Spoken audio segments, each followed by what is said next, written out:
Talagang dugot pawis ang puno nito.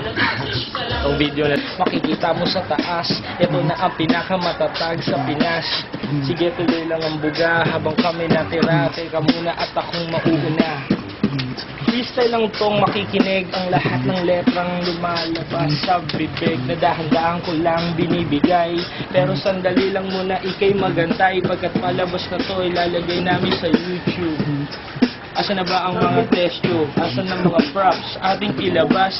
Pero teka muna, wag ka munang mag-angas. Ito na si Empoy, saka itong si Mark. Ako ay magkikis-kisan, parang spark na kuryente. Ito na, wala pa ring bigote. Pero teka muna, ibang klase ang entrada. Parang malupit pa sa empanada na kinain ng iyong mga babae mong suplada.